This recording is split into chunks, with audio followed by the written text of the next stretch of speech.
Morning everyone. This is Shailaja Vartharajan, Assistant Professor from School of Electronics Engineering, VIT University, Chennai. Going to discuss about the spread spectrum techniques. We shall see in this unit what is the need for spread spectrum techniques and what are its various types, and about the processing gain which we will be achieving in this technique, and moreover on the synchronization aspects in this technique. We'll begin with the need. The need actually arose during the Second World War, wherein many military applications were developed based on the communication systems, and the people were, though the spread spectrum technique is actually had its actually had its use in the radar engineering. In spite of it, the engineers were actively involved in designing communication systems which are highly jam resistant. So the spread spectrum technique is not a new technique, though the spreading of the signal in excess of its minimum bandwidth is already known to us. It is achieved in the frequency modulation and also in the pulse code modulation schemes. But here it differs by using a code to spread which is actually independent of the data. In that way, the spread spectrum technique stands apart from the analog modulation schemes and as well as the pulse modulation schemes.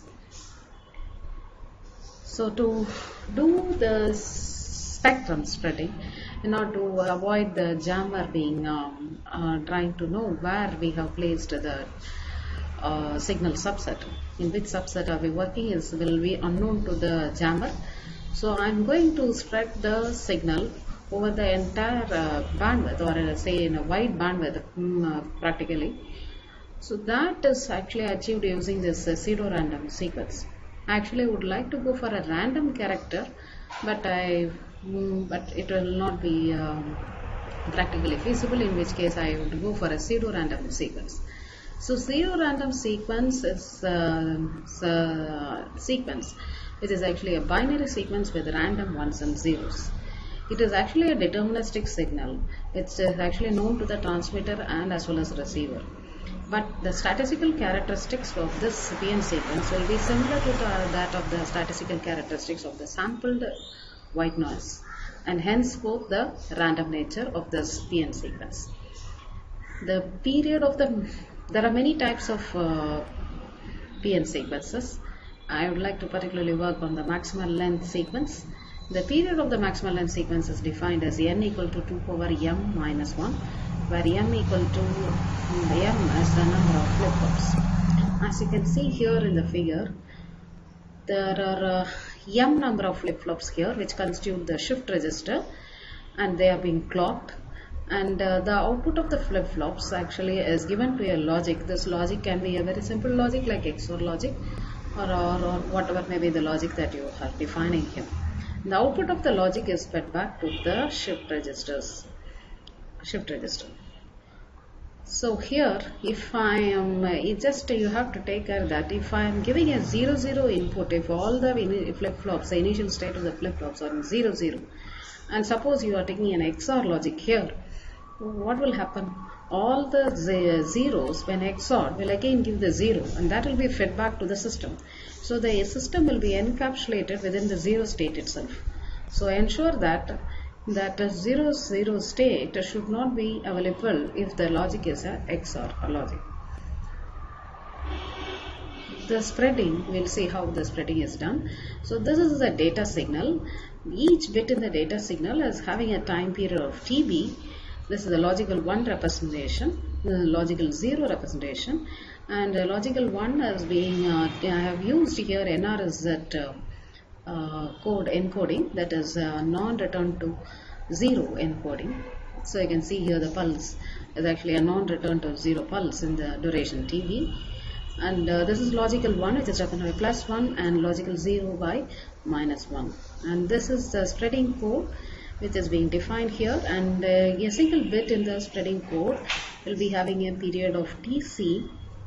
So that is given as TB, the relationship between the data period and as well as spreading code period. If I am relating n chips, we call a single bit in the spreading code as a chip. So n chips will constitute one data bit. So the period of single chip is TC. So N into TC will be equal to TB. That is the relationship between the bit period in the data signal and that of the chip period in the spreading code. So if we multiply both, so this is a product code which we are getting here. So this is positive here, this is negative here. Positive and negative, when I multiply, this is negative here, and this is positive, this is positive, so here the product is positive. So likewise it is being multiplied and you will be getting the product code. This product code will be then modulated further and then transmitted. Here we will see this, what is happening in the frequency domain. The one in the solid line which you see here is actually the signal. It is defined over a bandwidth of W. This spectrum, that is power spectral density, is being given here, and the one which is in the rectangular box with the striped, it's actually the jammer signal. Jammer is trying to place a signal on the desired signal. So the power spectral density of that is the average jamming power J divided by the observed bandwidth is W, so J by W. Now if we are spreading, we will see what is happening. If you are spreading it over a bandwidth of larger bandwidth when compared to W, say WSS, so in which case my signal, you see my signal is also spread for the desired bandwidth of WSS. The major lobe is actually falling within that WSS, and the jammer's energy is also placed here, which you can observe here. But you can see that the jamming power spectral density, if you take, again it is divided by J by WSS now, where J we can, average power can be obtained from this first case as J is nothing but J naught into W. So J will be replaced by J naught into W divided by WSS. So what is happening means the average, the power spectral density is now reduced by a factor of W by WSS. So this we are able to see that by going for spreading the spectrum, I am able to reduce the power spectral density of the jammer. So that is the advantage I get by going for this technique. There are, as I mentioned earlier, there are two techniques here. One is direct sequence spread spectrum, another one is the frequency hopping spread spectrum. We will first discuss about the direct sequence spread spectrum, or it is named as DSSS.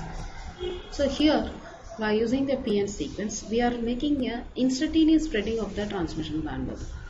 The product code here is M of t equal to B of t into C of t, where B of t is the binary data and C of t is the spreading. So we have the binary data that is first formatted, say polar NR is at level encoder, and you will get the signaling format as V of t, and we have got the pseudo-noise sequence generator here, that we get the code C of t. So B of t and C of t, if you multiply, you get the product code as M of t equal to B of t, C of t. After that, it is being modulated here by using a carrier. A simple modulation is using, say, binary PSK. So logical 1 will be represented by, say, 0 phase, and then logical 1 by 180-degree phase shift. So say, for example, antipodal signals we may get at the output here that is the X of t. So this signal then can be processed for transmission.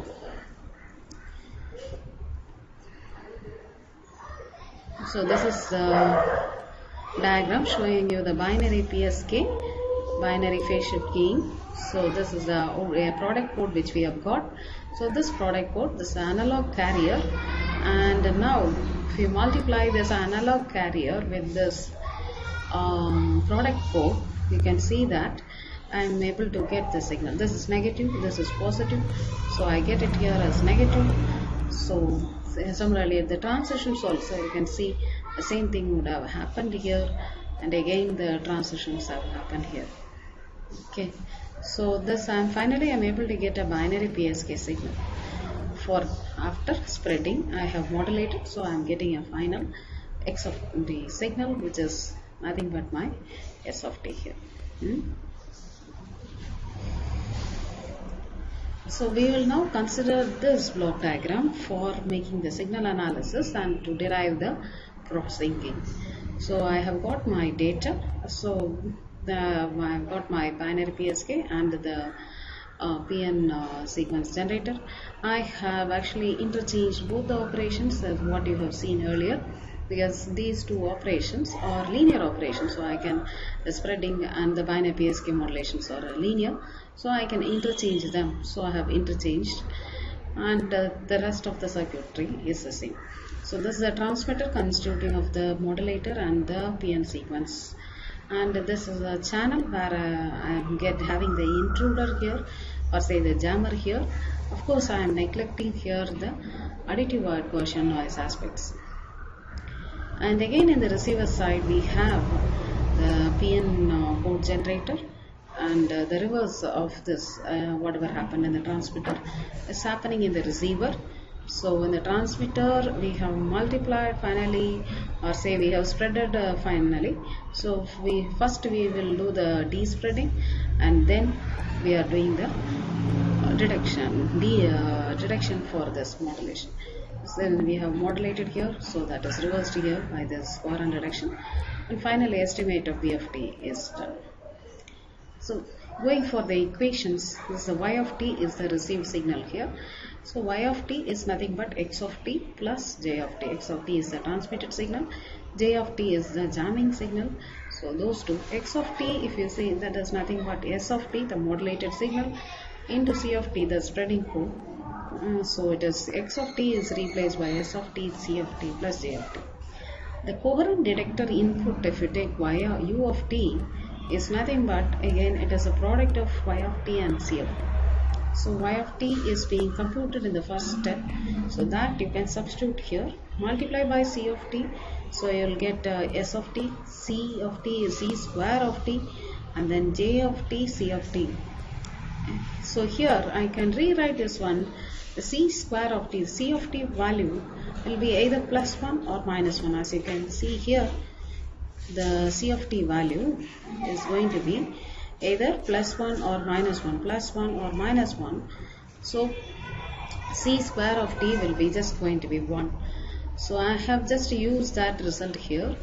C square of t is going to be 1 here, and for all values of t, and therefore the coherent detector input, if you take, it is actually coming as c square of t is being 1.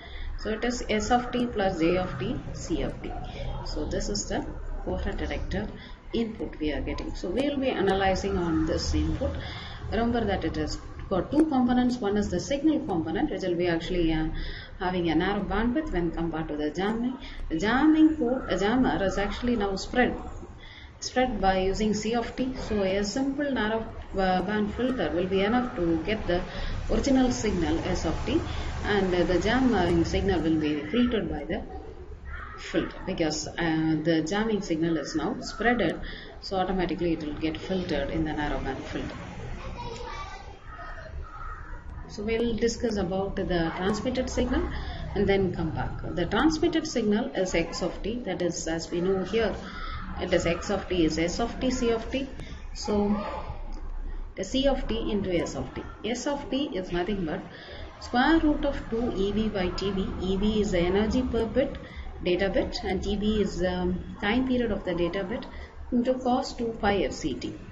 This FC, that is frequency, will be actually, the carrier frequency will be actually in integer multiples of 1 by TB.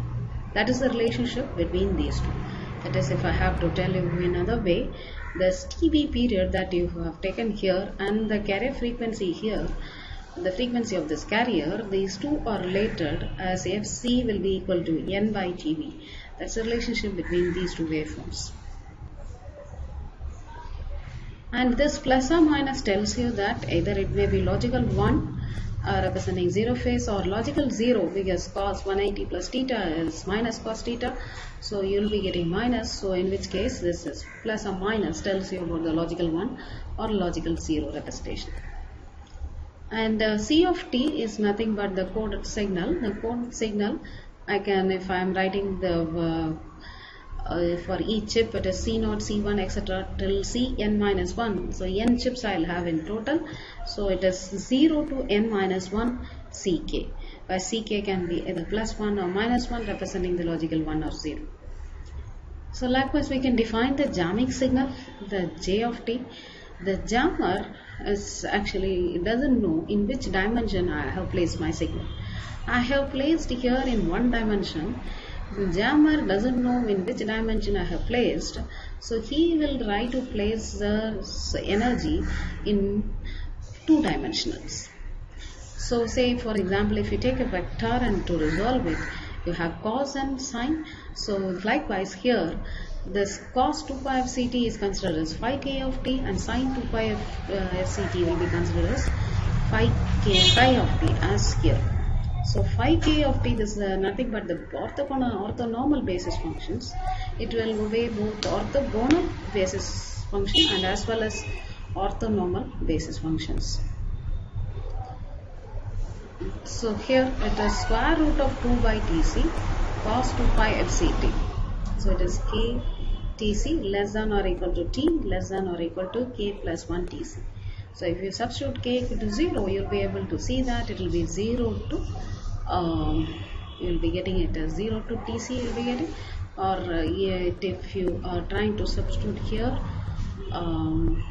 as k equal to n minus 1, so you, in that case, the upper limit will be coming to n tc, which will be equal to t. And so here phi k of t and phi k psi of t. So I have got ortho normal functions I am getting. This is cosine and sine. Okay, and two perpendicular cases, so it becomes orthogonal. And also orthonormal being that integral of 0 to t, the evaluation period, over which this orthonormal basis function, the energy will be equal to 1. Henceforth, this will be orthonormal here. This is more details of the orthonormal basis functions. We have already discussed in the Gram-Smith orthogonalization procedure. If you could recall that, that will be, the definitions of that will be applied here. I'd like to get back to the jamming signal. So jammer, being known of which quadrant he has placed his energy, the desired signal energy is placed will be unknown to the jammer. So the jammer will place the energy in two dimensions. If you see here, the transmitted signal is in only one dimension, in phi k of t, the cosine axis alone.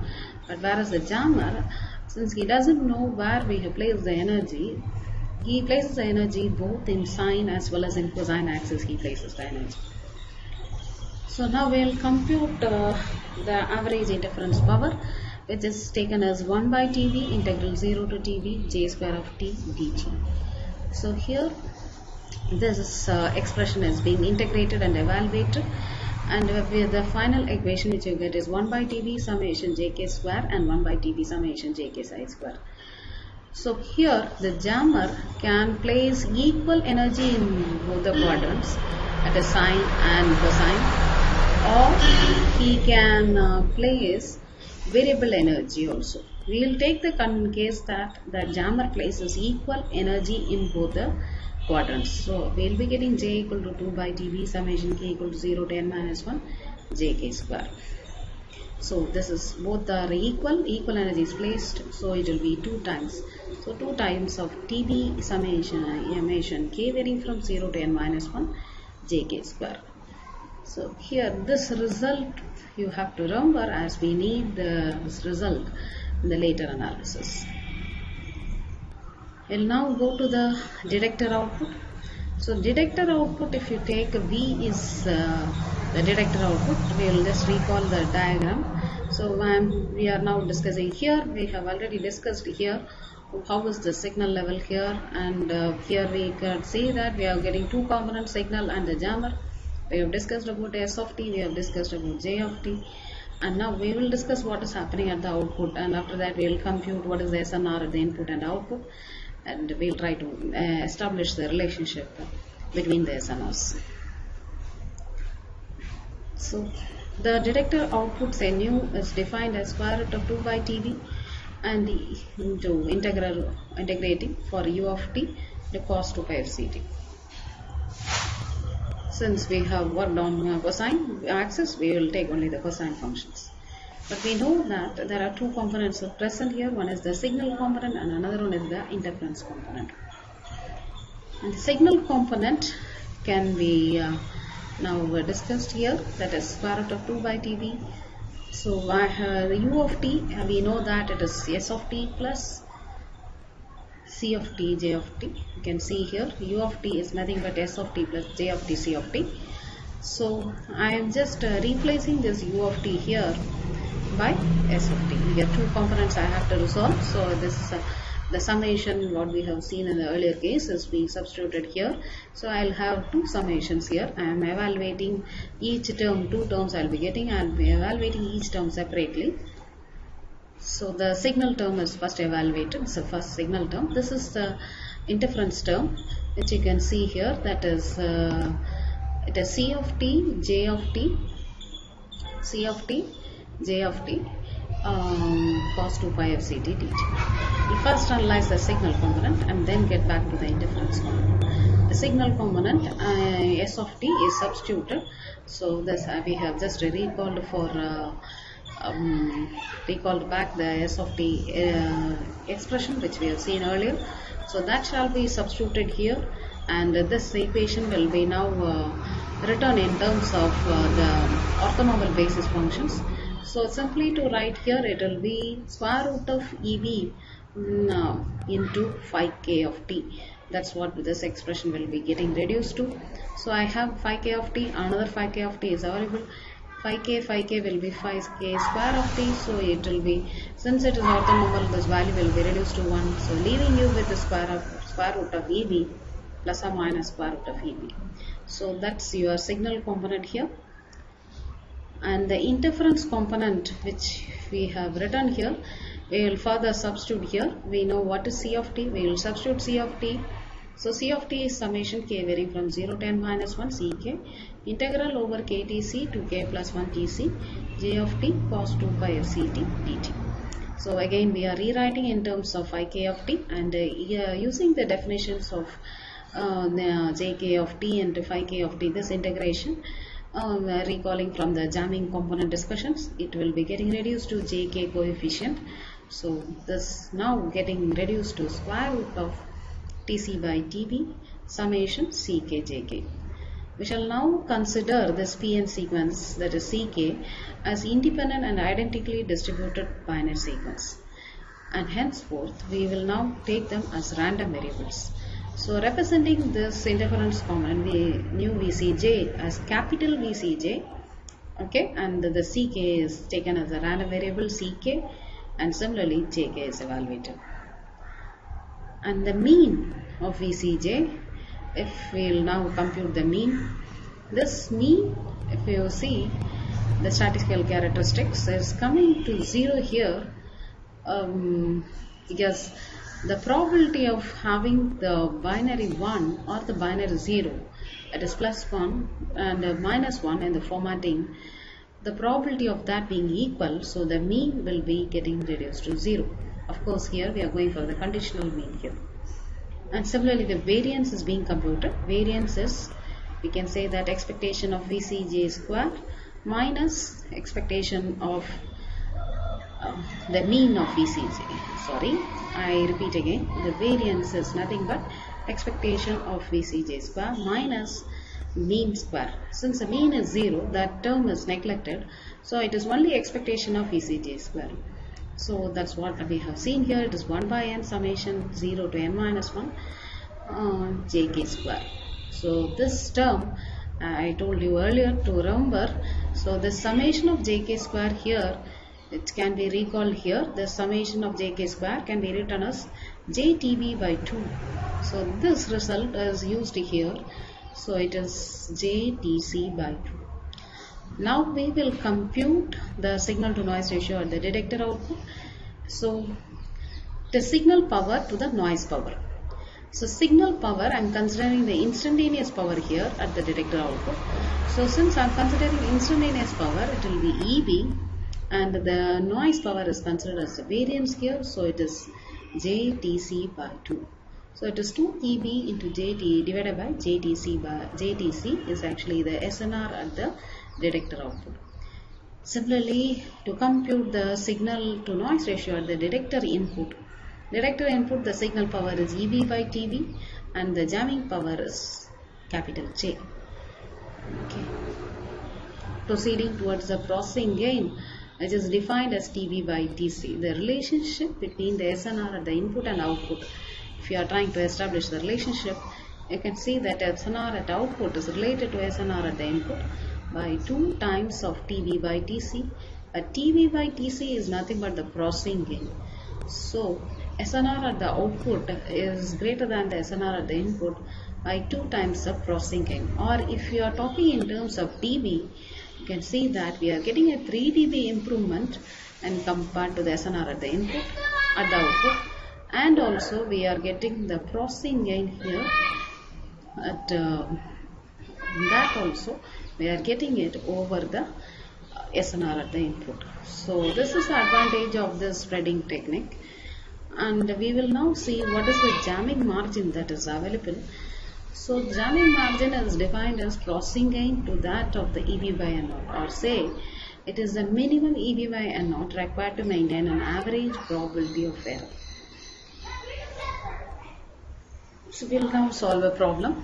So we'll consider a data period of 4.095 milliseconds and the chip duration is 1 microsecond. So determine the processing gain and jamming margin if the EB by N naught is 10. So processing gain is TB by TC, the formula. So TB is 4.095 10 power minus 3 and TC is 1 into 10 power minus 6, that is 4095. And going for the jamming margin, it is PG by EB by N naught. PG is 4095 divided by 10, or say it is 409.5. So you can see here it is 409.5 times better when compared to the power, signal power. Jamming power will be the jamming power.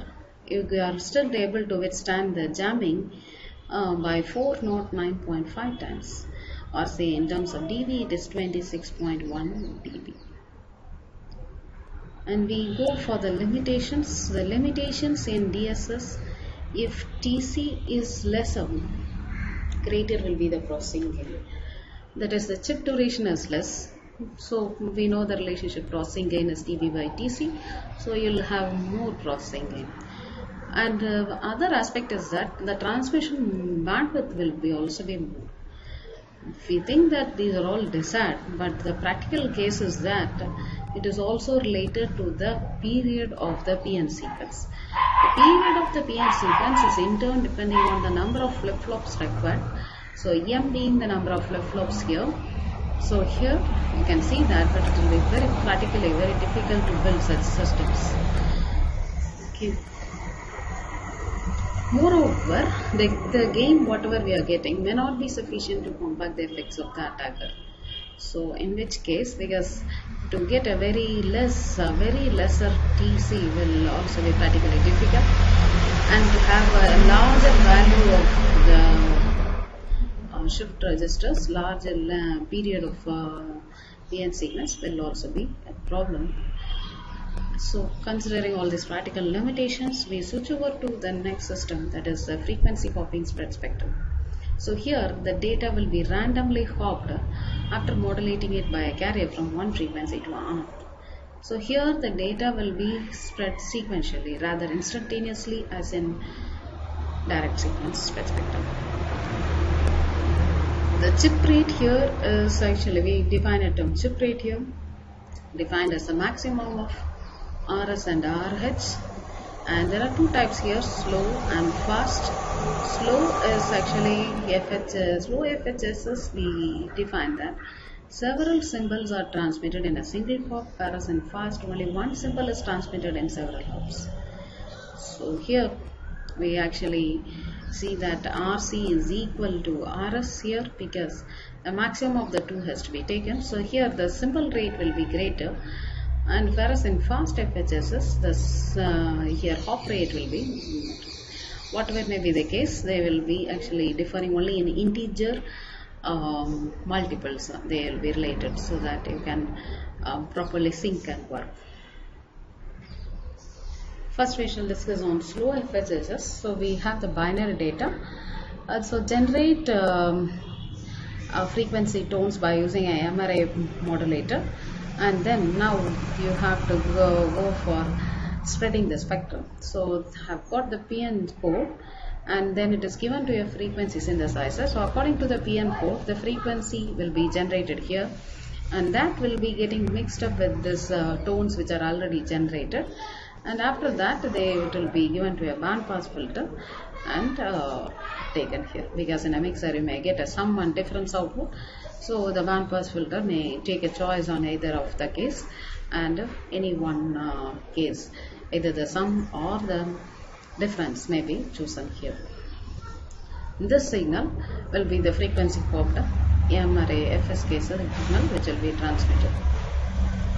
And in the receiver side, we have the received signal, and then the mixer, and we have the, since the spreading was done in the last modulation followed on by spreading, so here spreading followed on by the demodulation. So it is despreading. Despreading is done. So the same PN sequence generated is used here as what it is used in the transmitter side.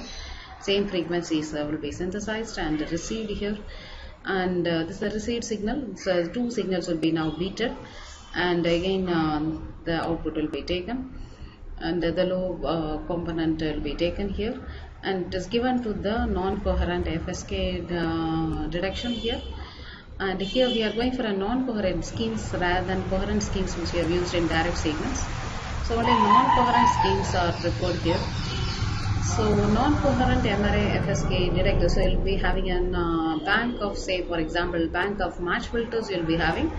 So each match filter will be matched to a particular frequency tone as what you have generated using this modulator.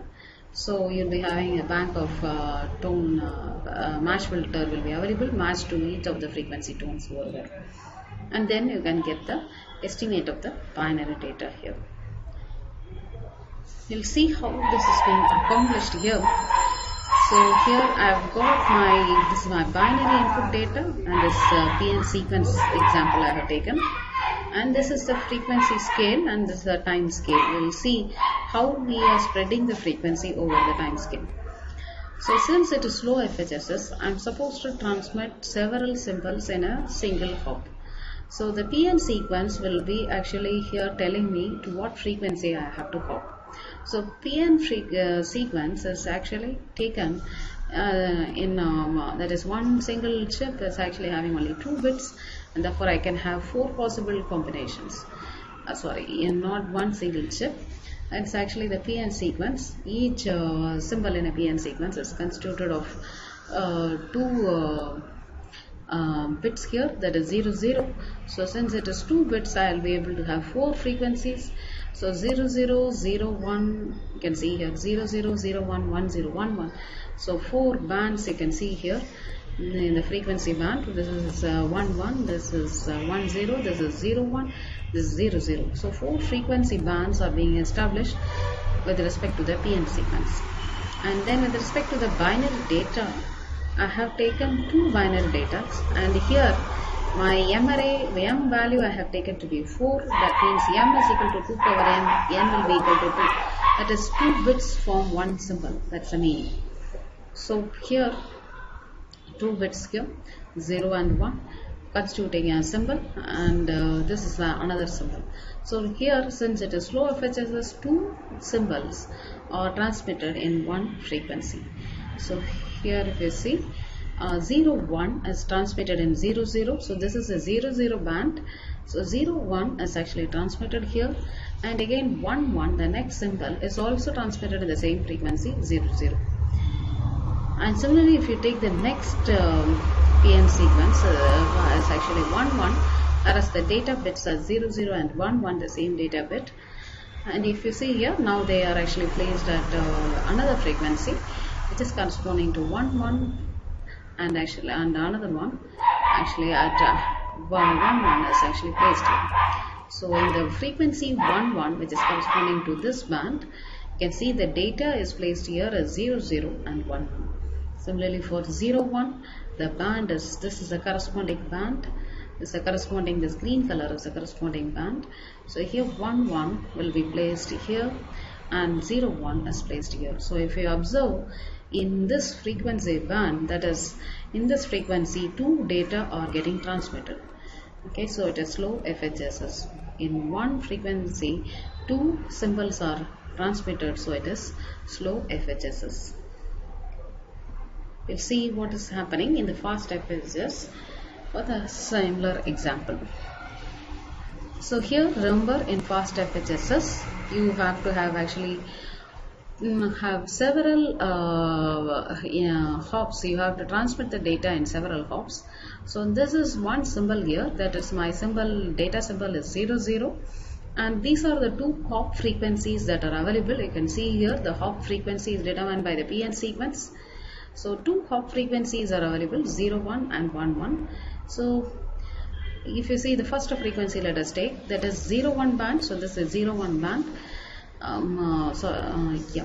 0 1 band. The data is placed here at 0 0, and it is 1 1 band here. So the 1 1 band, the data is 0 0. So if you take here this one symbol, one data symbol is transmitted at two frequencies. So it will be very difficult for the jammer to know where I am hopping. Okay, so that is the advantage we get in fast FHSS. Again, we will see one more example. 1 1 is my data. It has to be transmitted at two frequencies. The available frequencies are 0 0 and 1 1. 0 0, you can see that this is a frequency band conforming to 0 0. So I am placing the data 0 0 here, and again 1 1 is another frequency. I am placing the data 1 1 here. So this is a frequency band pertaining to 1 1. So within this symbol period, if you see, the symbol is hopped at two frequencies, one at 0 0 and another one at 1 1. So two different frequencies it is hopped. Okay, so that is your fast FHSS. So, and the way that fast FHSS deduction differs from the slow FHSS is that for each symbol of FH or bar MRA FSK symbol, there are two ways that you can determine. One is separate decisions can be made on the K frequency hops received, and a majority vote used to make the estimate of the T hop MRA FSK symbol. Otherwise, you can go for likelihood functions can be computed as functions of the total received signal over K chips, and the largest one is selected. Usually we go for the second case, or because we will be able to get optimum SNRs in this case. So we usually prefer for likelihood functions. Coming to the last aspect of this technique is the synchronization. Here the synchronization is very vital to establish this kind of communication. It is actually established in two steps. One is the acquisition and another one is tracking. Acquisition will be a coarse adjustments and the tracking will be a fine adjustment. So here, first acquisition will be actually done by transmitting a known sequence and trying to get it along with the receiver sequence. That is, we are talking here in terms of the PM sequence. Okay. And the tracking, if you see, any fine adjustments can be made, and also the carrier phase tracking, that is, say for example using a PLL loop, you can make this tracking. And the main aspects of synchronization here is that you have two things. One is you have the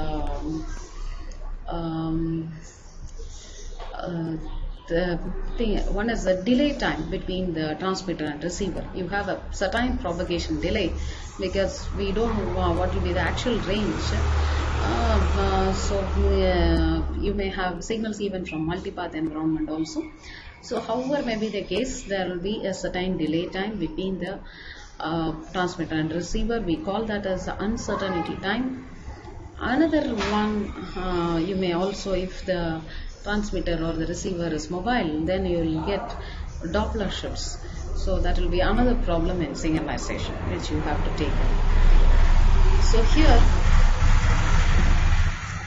the initial synchronization time is computed here as TU, that is the uncertainty time, divided by half TC. So TC, every half TC, we will be trying to establish the synchronization. So NTC is a period over which the synchronization test will be done, or say it is a dwell time. So if you are computing everything, you will be able to get it as 2NTU, that is the initial synchronization time that will be required. You may go for acquiring synchronization by serial acquisition or parallel acquisition or sequential acquisition. So we shall discuss hereafter one by one and see how it is done. So first we will see about the acquisition techniques for DSS, and then we will go in for FHSS. So here we are actually having a known synchronization sequence will be transmitter from the transmitter to the receiver. So and there is a PN code will be generated here, and the local PN code will be generated. So both the signals are correlated now, okay, and actually they will be correlated, and this correlated value will be actually evaluated for the dwell time, that is for NTC interval that will be evaluated. This is the dwell time. The correlation will be evaluated for NTC dwell time, and if this threshold, if the value exceeds the threshold here, then we have obtained the signal pulse. Suppose we have not got this, if the value has not exceeded the threshold that is set here, then we will be actually augmenting it here by TC by 2.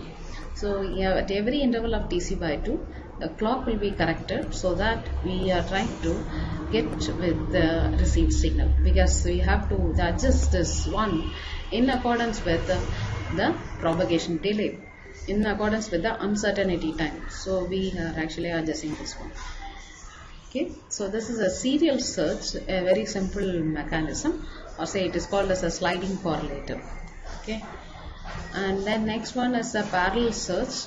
So here for every TC interval, because serial search is a time consuming process, parallel search can do it in a lesser time. So I have got here correlators. Correlator means product multiplier followed on by integrator is called as a correlator. So I have got the bank of correlators differing in time intervals of TC. So this correlator outputs are then compared. So in whichever output is the highest, so that output will be selected. That means I have acquired the signal. Suppose say this output is high, means that means it tells that I have acquired the signal after a TC by 2 interval from the transmitter. So that's the meaning it is telling. And the last of the kind is the sequential search, where we vary the dwell time. So dwell time is variable. We may not keep it fixed as in the previous two cases. So here it can be variable. And here you will be having, in this method, you will be having two thresholds. One is the upper threshold and lower threshold. If the value is greater than the threshold value, then you can tell that you have obtained a sync pulse. If the value is lesser than the lower threshold, then you have to leave that integration interval and then retune your clock to the next chip duration. If value is actually between the first upper threshold and the lower threshold, then you have to again observe it for one chip duration to know whether it has exceeded the desired threshold level or not. So here this picture shows you both in time as well as in frequency. So the frequency, if you see here, all the frequencies are f1 plus del f, some integer multiples of del f. So this section will take care of the Doppler shifts, and this section here, the pseudo noise sequence and the pseudo noise generator and the clock mechanisms and thresholds, all these things will take care of the time synchronization. That is, time uncertainties can be done here, and the frequency Doppler shift corrections can be done by this bank of filters here. So this will be actually a more comprehensive approach for acquiring the signal.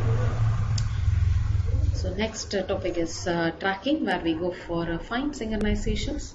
So this is a received signal. This what we are doing is we are just going for a loop, a very closed loop here. I'm making correlations with the received signal with the PN local generator by slightly advancing in time by del or retarding in time by del. So both these outputs will be now filtered and detected and then subtracted. And if the subtraction is 0, there will be no change in the PN code generator. That means the PN code generator is actually matching with the transmitted PN code. That's the meaning. If suppose there is a difference here, that difference will be applied to the voltage control clock here, which will be again changing the PN, correcting the PN code generator here, clocking it at proper intervals so as to get matched to the transmitted PN code, or say to the received signal. So this loop will be always trying to keep in track of the PN code by having slight variations to the clock, and and how it is achieved is just by advancing and retarding the PN code generator here. By this advance and retard mechanism, similar to a early gate mechanism we have put here, and that subtracted result will be actually, after filtering, will be a DC result to correct the clock that is available. So this is what is this delay locked loop. And this the delay locked loop, which is having two arms here, one is upper and lower arm, can be now reduced to a single arm by having the same blocks. That is, one is the product modulator and then the filter and the envelope detector. Now I have got a dot tether generator. It itself will try to adjust this PN codes either to advance or retard with the input signal. So this is the received signal. This PN codes generator may be either advanced in time by del or retarded in time by del with respect to the received signal. So that's what is done here. So that the clock is getting mixed here and again given to a loop filter. Again the DC value is given for correction. The corrected clock is actually sent to the PN code, and it is actually getting mixed with the received signal. So this dot tether with one arm will be more better when compared to the two arm case, where it will be slightly expensive when compared to this one.